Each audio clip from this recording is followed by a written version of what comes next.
Well, one, I would say perseverance is key. And I believe for us, it was making that decision to commit to this. Like we made that decision and we said, we are going to do this. And so every step we kind of envision that we're already there.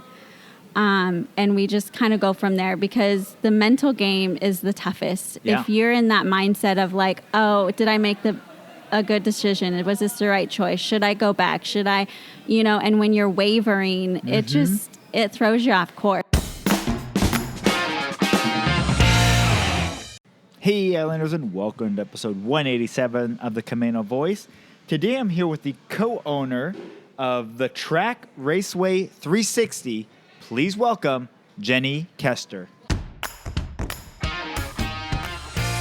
Hi, I'm Brandon Erickson, and you're listening to the Camano Voice podcast, where I interview local business owners, comedians, singers, and more. I dive into their backstory to find out how they got where they are, what are some of the tips for you to do the same, and find out where they are going. Tune in every week as I interview more of the people you see every day. Hey, Islanders, and welcome to another episode of the Camano Voice, where we release a new episode every Tuesday. And welcome back. I hope you guys had a good weekend. Locally here in the Camano Island area, we had our Stanwood Camano Fair, which I did not make it out to, but hope those that did had a good time there. Spent a lot of the weekend kind of going over some business planning. As a small business owner, you're always looking at business opportunities and kind of how can you grow the business, how can you improve the business, and different things like that. So really spending some time on that over this weekend, thinking a lot about some of these things. And so that was kind of my weekend. For any of you small business owners out there, I'd love to hear from you guys and see how you guys are doing. I'd be curious to know how this year is going for you guys. It's been a good year for us. I think I might have said this on the podcast before, but I feel like 23 is maybe the first year we can say this is a baseline year. This is a year we can use as a projection tool to project what next year will do, because we took over the business at the end of 2019, which was, great until we hit 2020. And so ever since then, it's been weird things happening. And so I feel like this year is the first year where it's a little bit more normalized. So anyways, just kind of a thought out there. If you guys are interested, hit me up, voice@camanocommons.com. Love to hear from you guys. And that rolls really nicely into this podcast. So Genni Koester is the co-owner of the Track Raceway360. We get into the naming of it and kind of why they decided to name it the way they did. This podcast is going to be really fun for a lot of you guys out there, especially if any of you have ever thought about opening your own business or you are running a small business. I always find it inspirational to hear the stories of other people. And for her and her family, they're in the process of it. They're not there yet. They don't have a track opened up yet, but they're working towards it. They're marching towards it. The other thing is that they're doing it for a reason, right? They already have a vision for what they want their business to be, and they started that from the beginning. It wasn't something that they decided partway through. Obviously, they're already thinking about what they want it to be, even though it's not even fully in existence yet. But I think for a lot of people, we go through this process. I did this before I owned the marketplace. You're just mulling over these ideas. What if I did this? What if I did that? And you have probably 100 ideas that you bring up and then you throw out. But it's not until you really put pen to paper and you commit, and a lot of times that means financially put some money down on the table, that you actually start realizing, okay, this is what we're doing. We're going to do this thing. And in this case, that's what they're doing. They're putting money down on the table. They're moving forward, and they're going to make this happen. And so I love hearing these pieces, and I think there's going to be a lot of pieces in here that are going to be helpful for anybody who is looking to get into a small business. It might help you break down your process of what you're doing, how you're looking at it, and taking maybe that very first step of saying, hey, I'm going to make that phone call. I'm going to talk to that business owner. I'm going to talk to the business that is very similar to what I want to do, or, things like that. One thing that I think many businesses, the business community, the small business community, typically are very open. We really want to see everybody succeed. There's always this idea of competition and, we're going to fight for that dollar. I'm not saying that doesn't exist in the market, but overall, the small business community is extremely welcoming. So if you go to a business and you say, hey, I really want to get into the retail space, and you reach out to a retail business, so many of them will say, yeah, absolutely. Let's meet. Let's talk about it. These are the challenges you're going to face. These are the positives you're going to see. They're all willing to do that. Most of them. I guess I shouldn't say all. Most of them are willing to do that. So be sure to do that. If that's something you're interested in, is getting into a certain business space, then talk to those types of business owners. See what's out there. Because my experience is that all of them are more than happy to help out. Anyways, that's a long rambling on small business and getting started. But like I said, you're really going to enjoy this episode. There's a lot to take from it. And, I was really inspired by listening to what they're doing. So without further ado, here's my conversation with Genni Koester. Hey, Islanders, and welcome to another episode of the Camano Voice. Today I'm here with the co-owner of the Track Raceway360. Welcome to the podcast, Genni Koester. Thank you. Thanks. I'm excited to be here. Yeah, I'm excited to have you on. So before we get started, tell us a little bit about Genni.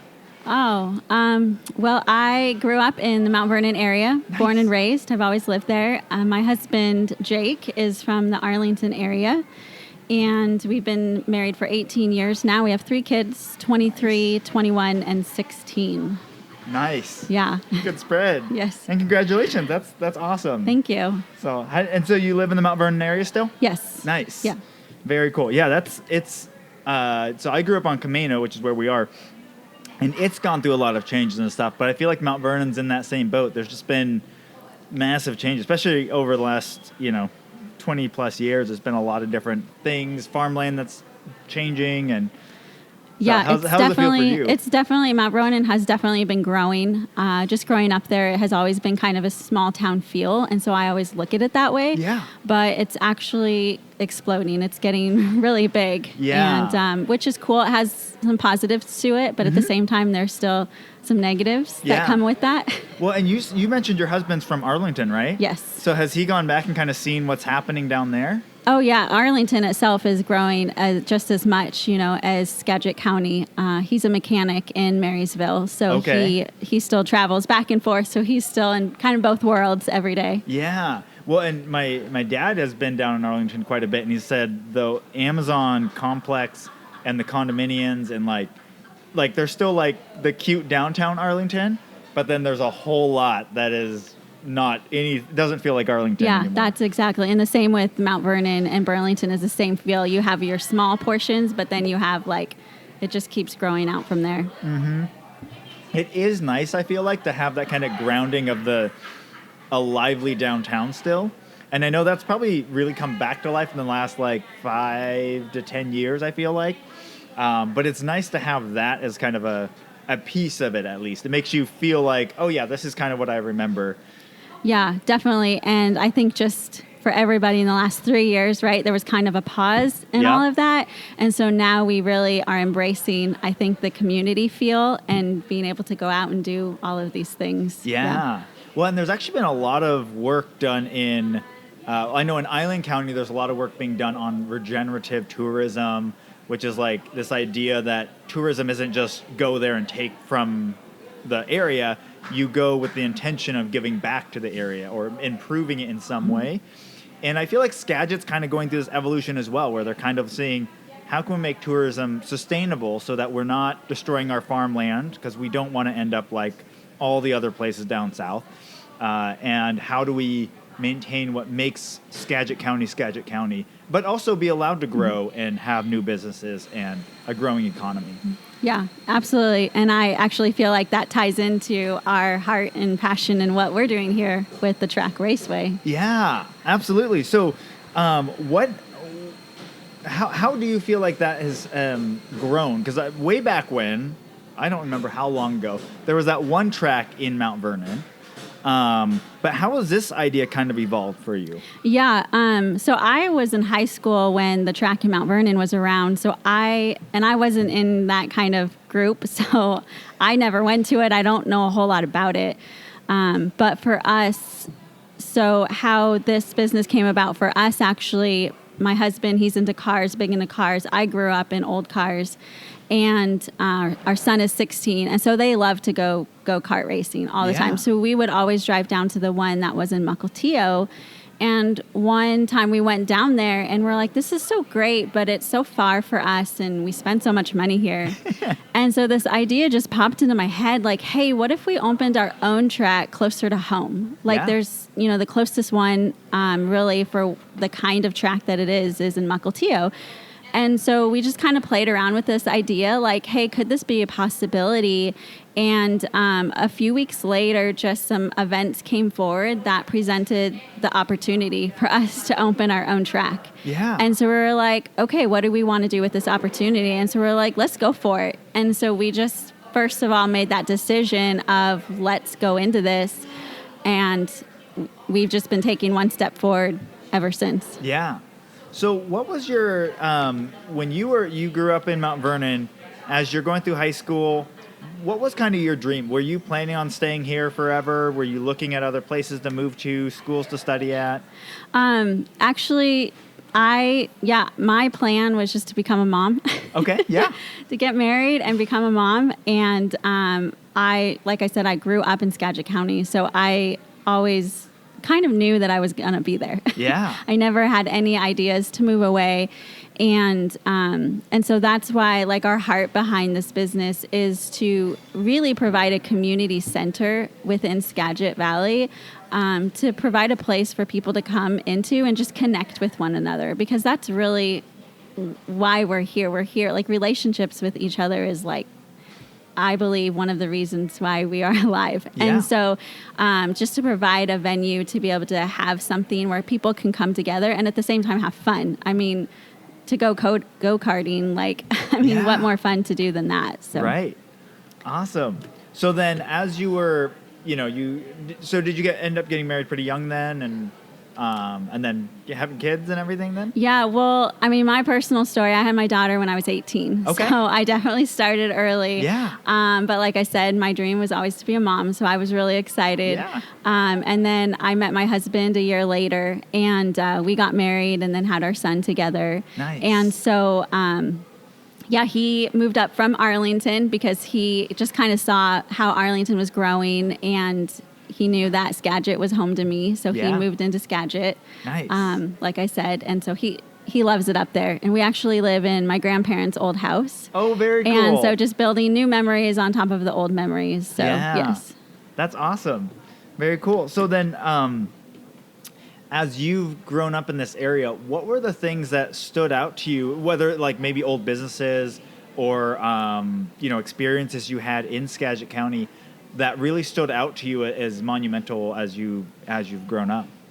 Yeah, I think just that family feel, it being a small town. When I was growing up, it was a lot smaller than it is now. Yeah. And I actually went to a private school, and so community was huge for our family. My family was very close, and community was very close. So we were always getting together with other people and just doing a lot of social activities. And so that's where my husband has the same idea. So we actually host monthly potlucks at our house. Wow. Where we just invite people over to come over, and it creates that atmosphere like we're trying to do with the track, to just invite people in. Like, we want them to feel like family. We want them to know that they're loved, that they're important, that they have friends and family and a support system around. Yeah, that's awesome. I love that you guys are, you've already started building a community. Like, you're already in that space, and not just that, but you're already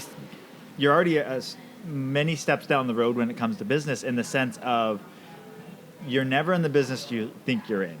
You're not, if you're in the car business, you're not really in the car business. If you're in a coffee shop, bakery, like what I have, it's not really what you're in. It's what you're accomplishing, what you're doing for the community in that. And in the racetrack, it's not just a racetrack. It's not just someone come, do it real quick and leave.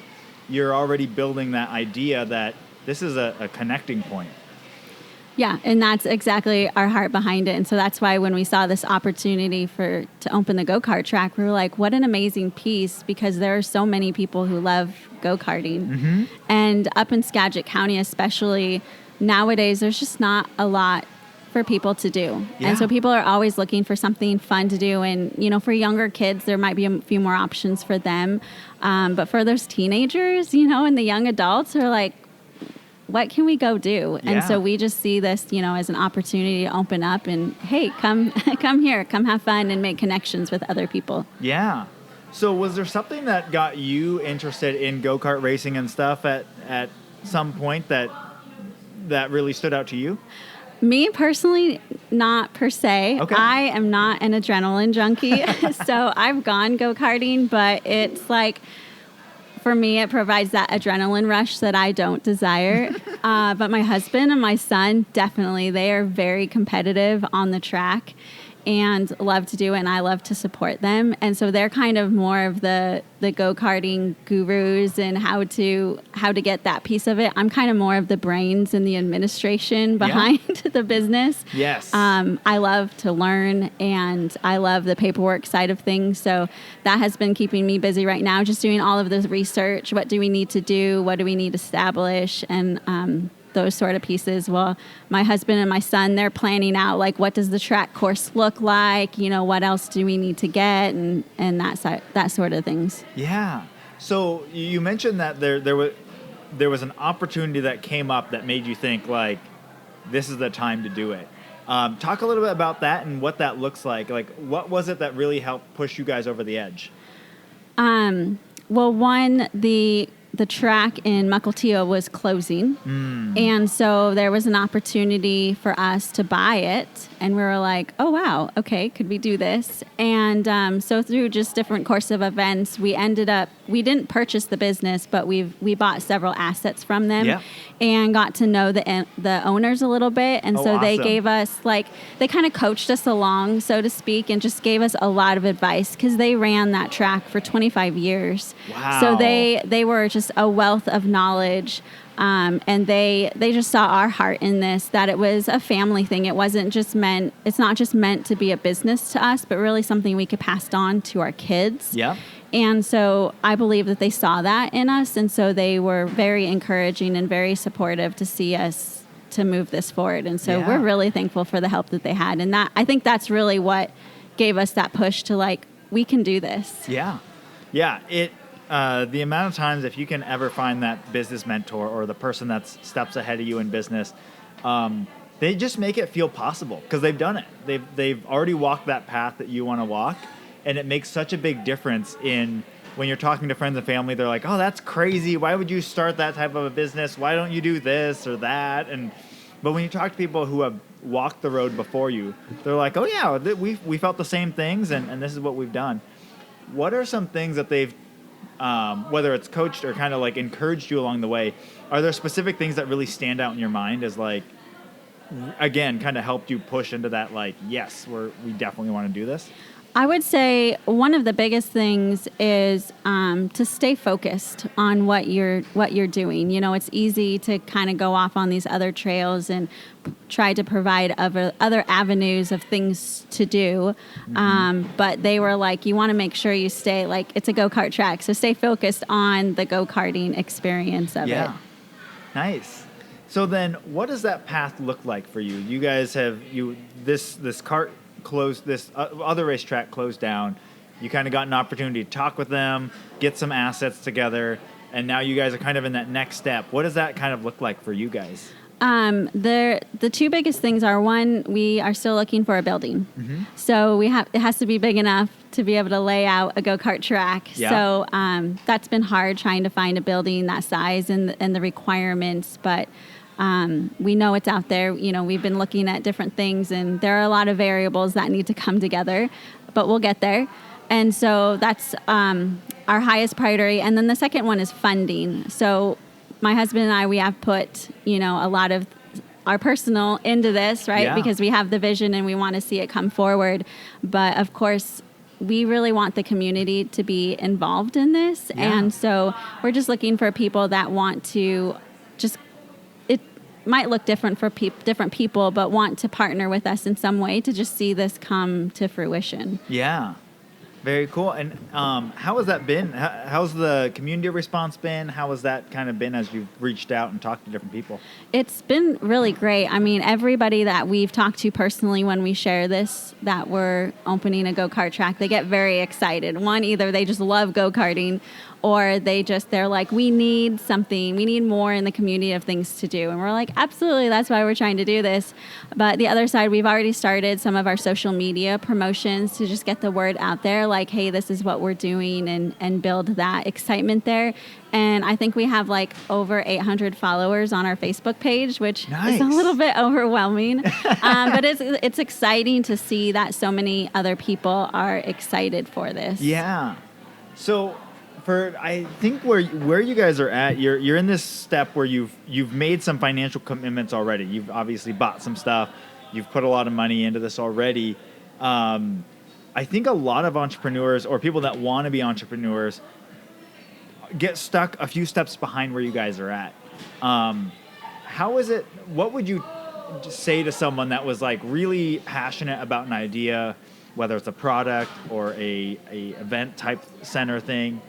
What would you say to them to encourage them and kind of help them decide, like, do I really want to do this or not? Well, one, I would say perseverance is key. And I believe for us, it was making that decision to commit to this. Like we made that decision and we said, we are going to do this. And so every step we kind of envision that we're already there.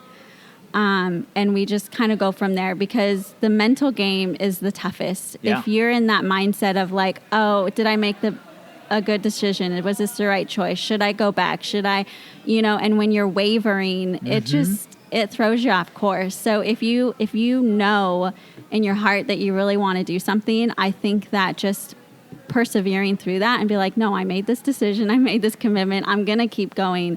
And then you're asking yourself, how can I make this work? Not, is this going to work? It's how can I make this work? What do I need to do? And then go do it. Yeah. Yeah, that's excellent. And I think that is such an important piece. And I think, how for you guys, have you set these, and it's hard when you're looking for a space that the things are, you can only control what you can yourself, right? So you're in this world of like, we need this space, we know the parameters we need, but you can't just snap your fingers and make that happen. How do you guys set goals and continue timelines and things like that in kind of this unknown space? I would say my business advisor, we've been working with the Washington Small Business Development Center, I believe is the name of it. Yeah. And so they have free advisors that are just amazing, that have a wealth of knowledge and tons of resources. And so being able to talk that through, because then you don't feel like you're in this by yourself and you're doing this by yourself. And so just having somebody to bounce those ideas off and kind of help you keep on track, because you can get lost. It's very easy to get lost in the details of starting a business. Right. So how did you get connected with the Washington State Business Advisory Group or whoever? I think I was just talking to a friend of mine, and they pointed me in that direction. And through EDASC, Skagit County Economic Development Center. Yeah. I think they were actually the main reference. But just beginning that research of what resources are out there to help small businesses, because I'm like, there are tons of people that have opened small businesses. I know it's possible. Yeah. So if anybody else can do it, why can't I do it? Right.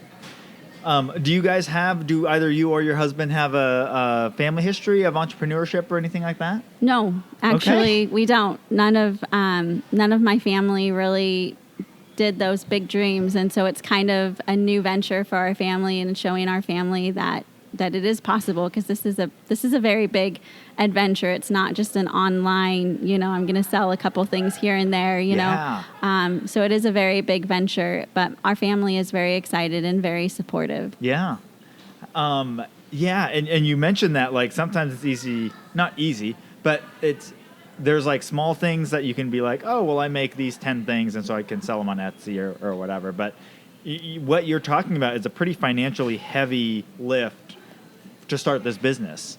And as you guys continue to work through that, there's got to be there's always that fear of all these different things that creep in. But how have you guys continued to kind of push past that? Honestly, my faith has been the biggest one. Just a lot of prayer going into this and trusting that the Lord has brought us to the spot and that He's going to provide for us. But otherwise, it's just, like I said, making that decision to keep going and then asking, okay, what do we need to do next? What's the next piece? And as long as you're staying in that mindset of focusing on whatever your goal is, things are going to come about that lead you, oh, okay, go this direction or go this direction. So whether it's a connection with somebody or, just finding something on sale and you're like, oh, this could be a good asset to add into it, right? Just those little breadcrumbs is what I call them, right? Are going to come along and you're like, okay, here's another piece of what we need. And then just keep going on that trail. Nice. What does your kind of day-to-day look like as you're taking these steps? Because obviously, like, when it comes to trying to find real estate or things like that, like, that's kind of like you reach out, people start looking and doing stuff, but then it's kind of a waiting game. What does your kind of day-to-day look like? For me right now, it's just a lot of research, a lot of reaching out to people. So just scouting locations, and then looking into other things like, we'll have payroll for our employees that we'll have eventually, looking at bookkeeping, finding, our resources like a tax accountant, So it's just a lot of research and just doing one thing after another. Mm-hmm. So when did you guys begin this journey of really deciding, yes, this is what we're going to do? It's actually been almost a year. Okay. I think it was September when we had that initial conversation and we were like, hey, could we do this? And wow. So I've learned a lot in this last year. And like I said, I love learning. So that's been really cool. And just making a lot of connections with different people. And all of those little puzzle pieces are just coming along. And I just remind myself that every day we're just that much closer. Yeah.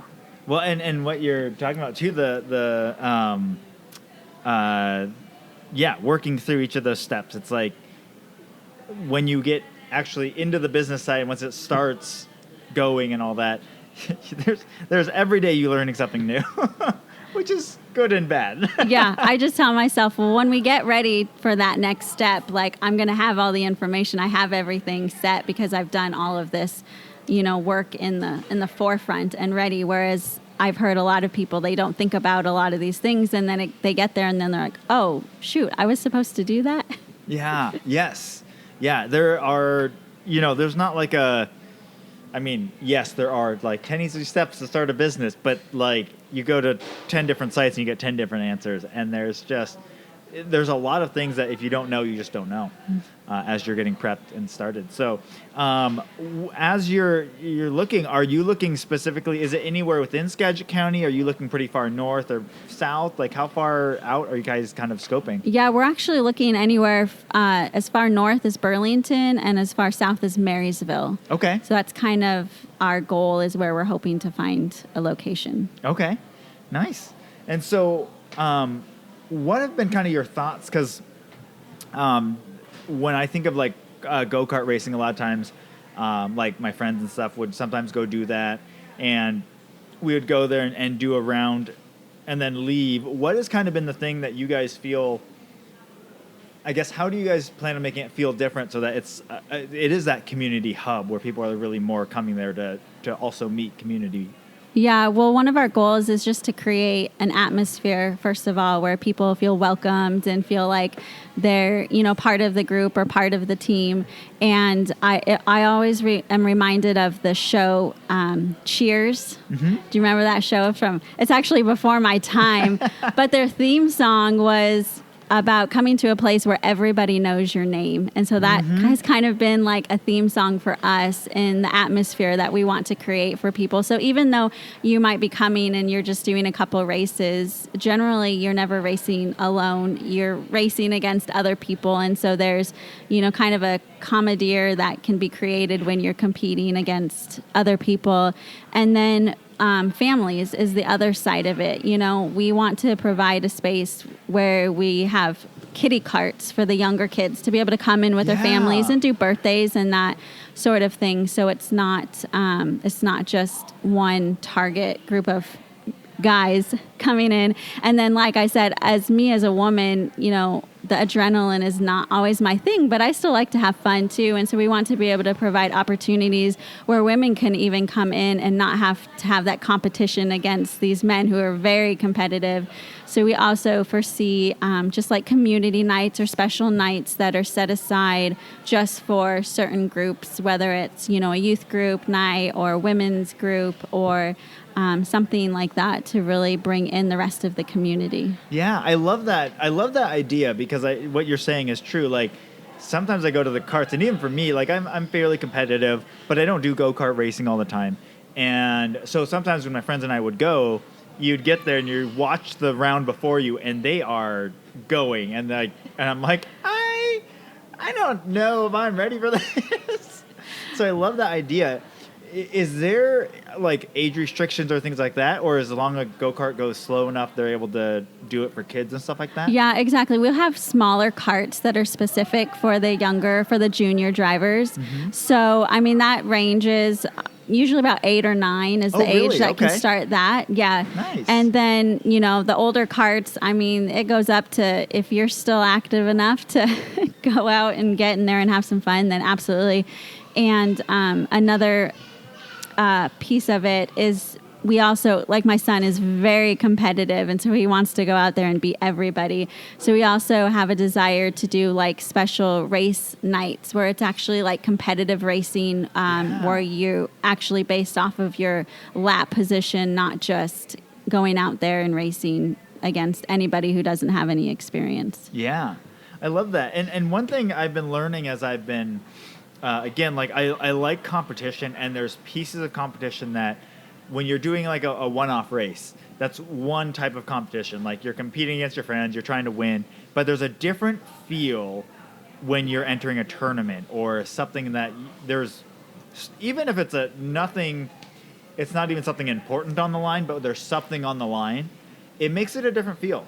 It's a different feel for the competition and everything else. Yeah, absolutely. And that's why we just foresee like being able to do these different types, because everybody's different. Mm-hmm. So some people might like one piece of it, but not the other piece. And so we'd love to just provide opportunities to, if it's just the family coming in and want to have a birthday party, or the guys that just need to get, some adrenaline, blood pumping, and or if it's like really this racing where, some people just thrive off of that competition. And so, right. Yeah. Nice. So the name of your business, or at least we have it down as the Track Raceway360. How'd you guys kind of come up with the name behind that? It's actually has evolved a little bit. The track is how it started. We just love the idea of like saying, hey, let's go to the track, we'll meet you at the track, or let's go hang out the track, know? And then we just added the raceway to kind of clarify. There's a lot of different tracks out there, actually. Right. And then the 360 just really honed it in for us, one, because that's our area code is 360, and it's also a complete circle. And so we have high hopes for this, and we know that it's going to come to completion. Yeah, very cool. So we've talked about that you're looking for a facility right now.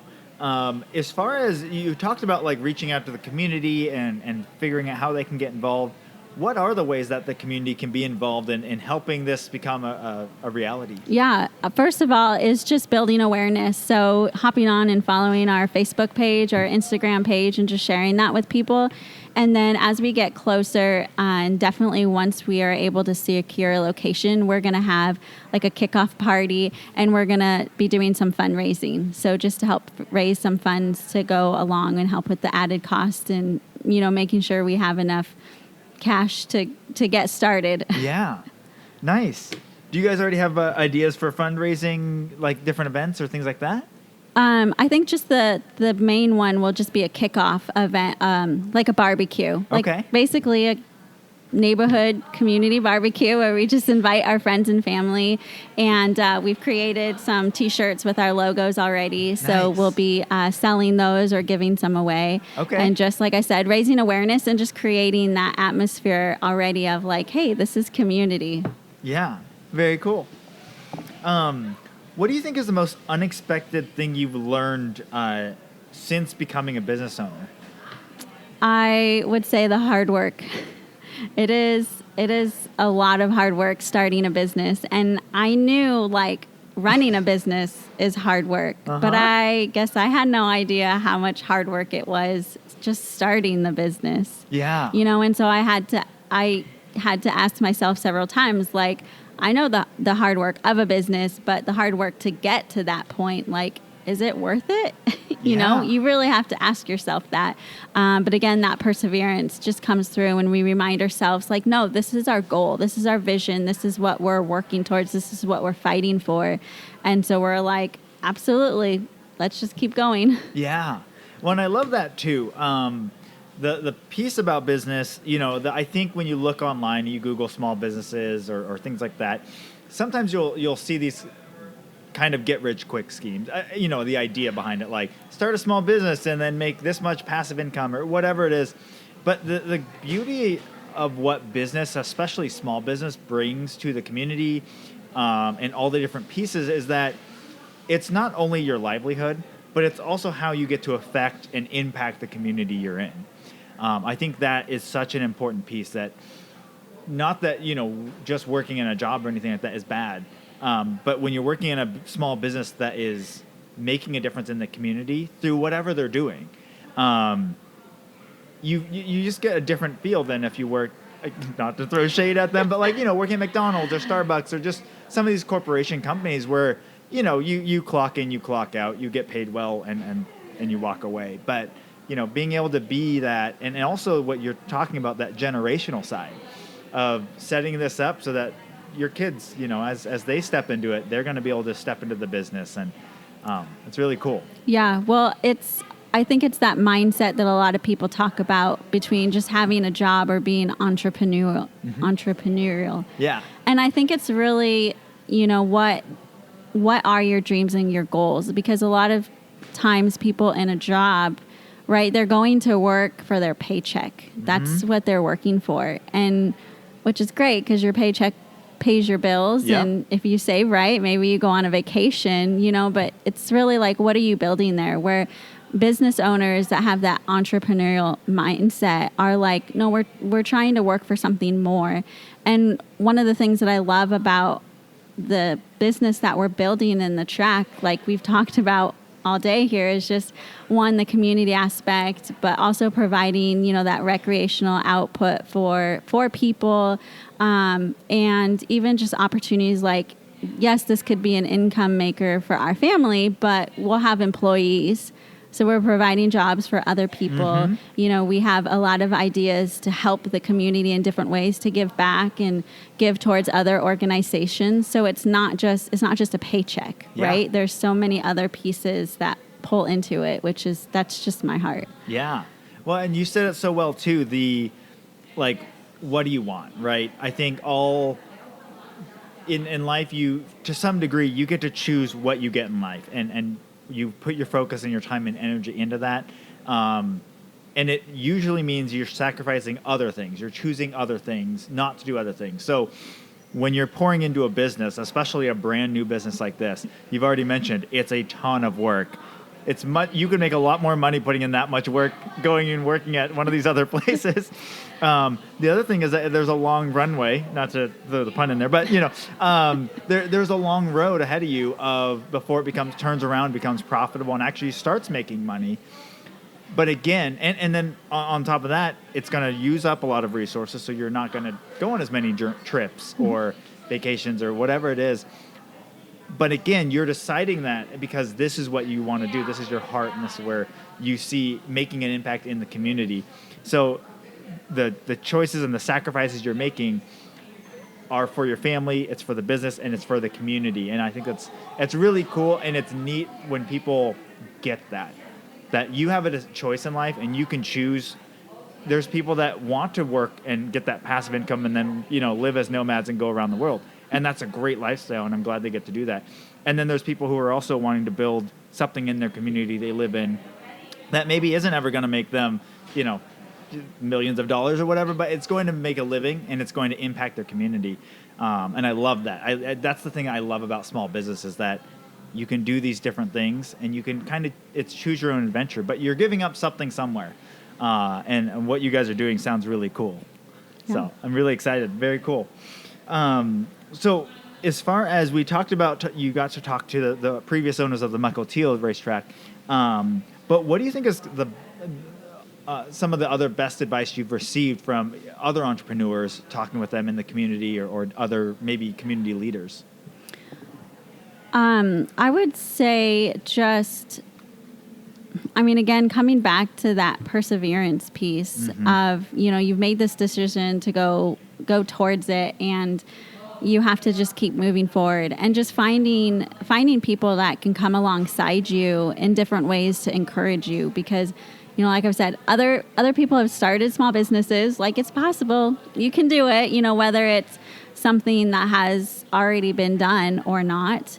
One of the hard things with this go-kart track is in talking to other business owners and advisors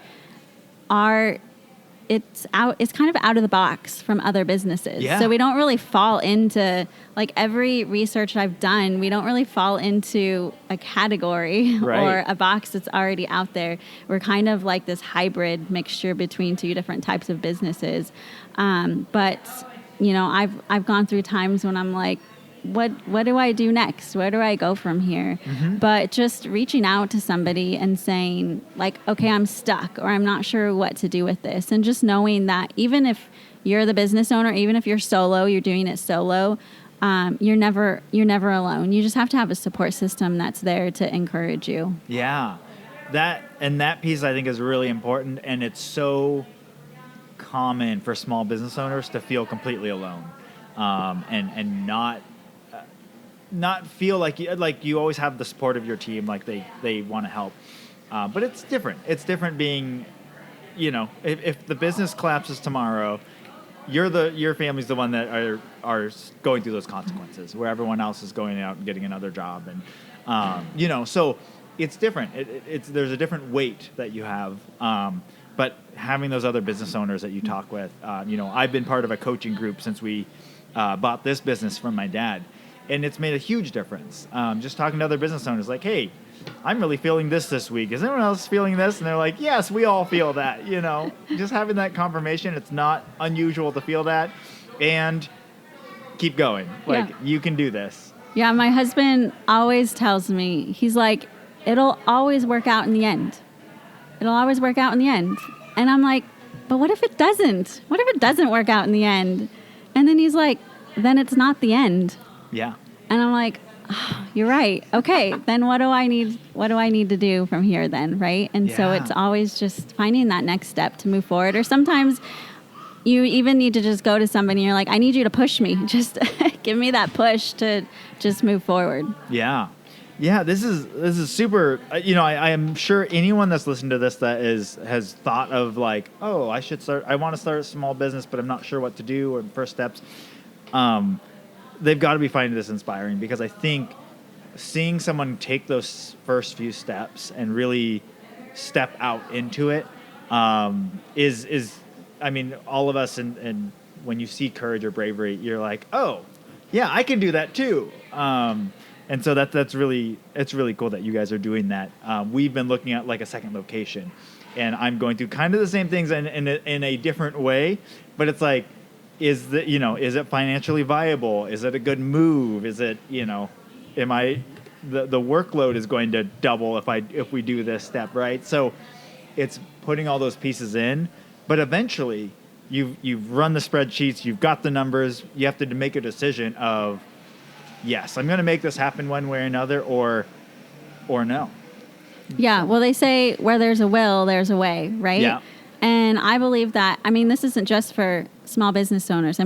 Hopefully I have encouraged somebody, but it's not just for business. Like anybody that has a goal to do anything, right? If you have that vision and you have that desire to do something, in reality, there's probably a way to do it, no matter what it is. And so but I think having that support around you and then just that perseverance to keep going. Yeah. Yeah. And especially in today's world, there's just so many different opportunities and ways, creative ways to do work and to make things happen. Oh, yeah. And we even had the setback at one point where we thought, oh, is this over? And then we're like, wait, let's look at this from a different angle. And it wasn't a setback. It really wasn't negative at all. It was actually, I believe, for our benefit that it worked out that way. So sometimes, if you hit a tough spot, just again, ask yourself, okay, what can I do to move forward? What do I need to do? Yeah. Very cool. So in this, there's big picture stuff that you're working towards. There's big pieces that you're working to get nailed down. But how do you guys celebrate kind of the small victories, the little milestones and things like that? I think just celebrating it, just acknowledging, first of all, just acknowledging even the littlest tiny thing, when I had to find a tax advisor, I was like, how do I do that? There's so many routes you could go, but just acknowledging even the little things, because that will remind you that you are moving forward, right? It's anything that you do, it's one step at a time, So just anytime you move forward is just to celebrate that and say, hey, we did that, or check it, we checked that off our list, so we're one step closer. Yeah. Very cool. So what does it look like for you guys? What do you kind of hope or expect the next 6 months to a year to look like for you guys? One that will be in a facility that will find that location. And like I said, we'll be doing some fundraising, maybe some kind of a Kickstarter package, and just continuing to build awareness of, what we're trying to do and to pour back into the community. Very cool. Awesome. All right. Well, I like to end every podcast with some rapid fire questions. So the first one is, what purchase of $100 or less have you enjoyed the most in the last 3 months? Man, so we generally aren't big spenders, and but like I mentioned, we're a car family. So we have a 1924 Model T pickup that we love to drive around. So I would say probably the best spent money is when we fill up the gas tank, which is not cheap these days. But we just fill up the gas tank and we just go for a drive. We'll be out there for hours, just driving through the county and just checking things out. That's one of our number one pastimes that we love to do. Nice. That's very cool. All right. Who is the most influential person outside of your family in your life? This one's really hard because my parents have been super, influential. They're the ones that raised me and taught me. And then my husband he's very opposite from me. So he really pushes me out of my comfort zone, which I need that a lot. But outside of my family, I have to just say the most influential person is my Lord Jesus Christ. Everything that I do is based around who he is in my life. So nice. And would you say that's really what's built out the concept and idea behind that community piece? Oh, absolutely. Yeah. Because like I said earlier, we are created to be in community with one another. That's how we were designed to do it. And so we just want an opportunity to bring people together and have that community piece. Yeah, that's awesome. All right, this is a fill in the blank question. I know this is weird, but I've always wanted to blank.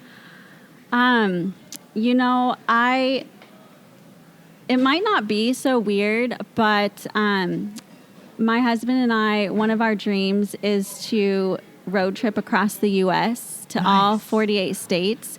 And we want to do it in a year. We want to be able to take a year off. So I know it's several years down the road, but we really want to do it in our old antique cars. Wow. So the weird pieces about that is it's funny because my husband talks about his plan is to have an extra motor. We're going to have an extra motor with us because, you know, I mean, when you're driving a 100-year-old car, the motors can blow up, you know.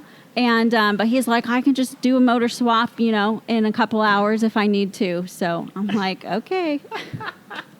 Especially some of the states where there's nothing. You're driving for a long time with nothing. So that's very cool. I hope if you guys do that, I hope you guys do a document, you know, document the whole thing. Oh yeah, we'd have to. That'd be awesome.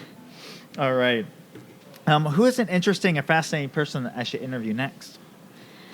You know, I've actually been thinking about that, and I would have to say our friends Jill and Rich, they have a church in Arlington and Stanwood, actually. And one of the things that I love about their church is, right, talking about community, they love going out into the community and helping who needs help. Mm-hmm. And so I think they do it about once a month. They go to Everett. They have a trailer. It's called Loaves and Fishes. Mm-hmm. And they go into Everett, to the streets of Everett, and they feed the homeless, and they wash their feet, and they give them shoes, and they just love on them. Mm. And like that, to me, that is such a perfect example of what the church of Jesus is supposed to be, is to go out and meet those needs and to help these people and just love on them. Yeah, absolutely. Very cool. All right. And lastly, what piece of advice would you give your 20-year-old self? My 20-year-old self, wow. If I could go back there, I would tell myself that you need to just trust God. You need to let go of control, of trying to control every piece of every situation and just trust God in it. Very cool. Well, thank you so much for joining me on the podcast today. Yeah, absolutely. Thank you. Yeah. And Islanders, I will talk to you on the next one. Well, a big thank you to Genni for joining me on the podcast today, and thank you for listening. Be sure to rate, review, and subscribe to our podcast on your favorite podcast platform. It really helps us be found by other Islanders like yourself. And for more information on this episode, you can go to camanocommons.com/podcast or check the show notes for everything we talked about, or at least I try and put it down there. All right, guys, I will talk to you on the next one.